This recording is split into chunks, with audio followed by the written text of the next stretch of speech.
China and Russia have accused the United States of trying to divide the world. Both have hit out after being left out of a democracy summit being organized by the U.S. president. But Taiwan is on the guest list, prompting further outrage from Beijing. China says the move is a mistake. Now projecting it will. 110 governments have been invited to Washington's first ever democracy summit. On the list, Taiwan, and left out, China and Russia. The virtual meeting is aimed at promoting freedoms and human rights worldwide. It's seen as a test of Mr. Biden's pledge to return the U.S. to global leadership to face down authoritarian forces. Taiwan has thanked Joe Biden for the invitation. It says the gathering will be a rare opportunity for it to share its democratic success story. All this comes as China steps up pressure on countries to downgrade or sever ties with the island. 中方坚决反对美方邀请台湾当局参加所谓领导人民主峰会。世界上只有一个中国，中华人民共和国政府是代表全中国的唯一合法政府。台湾是中国领土不可分割的一部分。 一个中国原则是公认的国际关系准则。台湾除了作为中国的一部分，没有别的国际法地位。 Taiwan remains a sticking point, even as the US and China pledge to repair strained relations. At their recent summit, Xi Jinping warned Joe Biden that Taiwan is a red line not to be crossed. And for the Chinese perspective, Olivia Xiong joins us live. Olivia, language so far from China's Taiwan Affairs Office not the harshest, given what we have become accustomed to hearing on this matter. Do you see China taking substantial retaliatory action? Well, we do know that Beijing has definitely made its anger known, but whether this will translate into more than rhetoric, that remains to be seen. But what's clear is that the mainland's Taiwan Affairs Office says that this is a mistake in its perspective, and that it sees this invitation and that it sees any sort of formal interaction between Taiwan and the U.S. As something that should be opposed as well. China viewing Taiwan as part of its territory, and that it has always felt that that it should not be treated, and it does not have the right to be treated as its own state. And China's foreign ministry, as we heard there as well, has also hit back, saying that it firmly opposes this invitation from the U.S. to Taiwan, calling on the U.S. to abide by the One China principle and to stop providing a platform for Taiwan independence forces, adding that if one were to play with fire with pro-independence forces, that would result in themselves getting burnt. And so what is China likely to do next? We do know that Beijing has stepped up pressure on the island on numerous fronts when it comes to military activity in the Taiwan Straits. Also, when it comes to the economic front, we have seen this week them warning Taiwanese businesses that they should draw a line against any pro-independence Taiwanese forces as well. We know that Beijing has also drawn up a blacklist of individuals that it sees as die-hard Taiwanese pro-independence supporters as well. And so if it's likely that if the U.S. were to continue on this route, that Beijing is not going to relax on this pressure on the self-ruled island anytime soon. Olivia, you mentioned Beijing's responses there. Do you think, therefore, that for Beijing, this might cast doubt on U.S. commitments made towards repairing relations during last week's Leaders' Summit?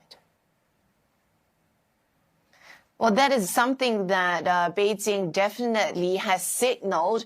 We know that Taiwan was high on the agenda when the Chinese and U.S. leaders met just a week ago, but it's clear that both sides don't see eye to eye. During the meeting, we know that President Xi made clear China's stance, saying that if the U.S. were to support Taiwan independence, that would be playing with fire. President Xi also saying that Beijing would take drastic measures if needed, if the red line were to be crossed. And that's, and we had seen that Beijing seemed to take it as a win when President Biden had made certain statements. It played up how Mr. Biden had confirmed that the U.S. does not support Taiwan independence and that it supports the one China policy. But what China didn't do was to also, play up or emphasize the point that President Biden had also said that the U.S. was strongly opposed to unilateral efforts to change the status quo. And from Beijing's perspective,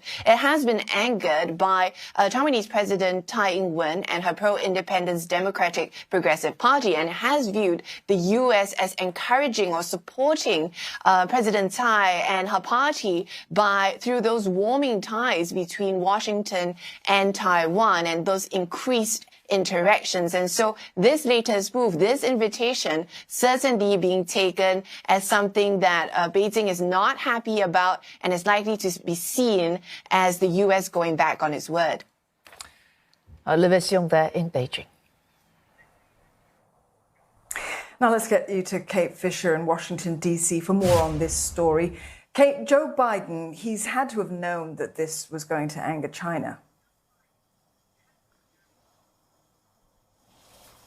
Yeah, absolutely. There is no doubt about that. As you mentioned, he knows from that meeting with President Xi that this was a red line and that the Chinese threatened drastic measures if the Biden administration did more towards strengthening its relations with Taiwan. But I think this is the US once again, just like that decision by the US military to sail a ship down the Taiwan Strait just a week after this meeting with the Chinese leader. This is the US trying to say that although they want a communicative, common sense relationship with China, they are still a competitor and they will not be kowtowing to any pressure from the Chinese on one of the core US policies, which is asserting democracy throughout the world. Analysts here, though, suggesting that perhaps the fact that the Taiwanese president will not be attending this summit, instead it'll be the digital minister and the de facto ambassador here in Washington who will do so, that perhaps allows the Chinese the ability to tell its domestic audience that the US has backed down in some way to Chinese pressure. Well, Kate, the US has its strategic priorities, but what does the US leader hope to achieve out of this democracy summit? Well, this is all about Joe Biden's, one of his campaign pledges, which was he talked about the kind of challenge for the 21st century between democratic governments and autocratic governments. And this is him trying to fulfill that campaign pledge, reasserting the US as a global leader, a global democratic leader in the world, on the world stage. So he's inviting these leaders to and these countries to discuss this. On the agenda, we're told by the White House, is defending against authoritarianism, fighting corruption and protecting human rights. So this is a real test of what Joe Biden said he would do as US president. Will he be able to do it, not just in the US, but across the world? But interestingly, on the same day that he released his list of invitees for this summit, the International Institute for Democracy and Electoral Assistance, which is based in Sweden, said that, in fact, the US was now falling victim to authoritarian tendencies, and it has knocked it down a significant number of places on its democratic scale. So some work to do domestically as well as internationally. Thank you, Kate. Kate Fisher there in Washington, D.C.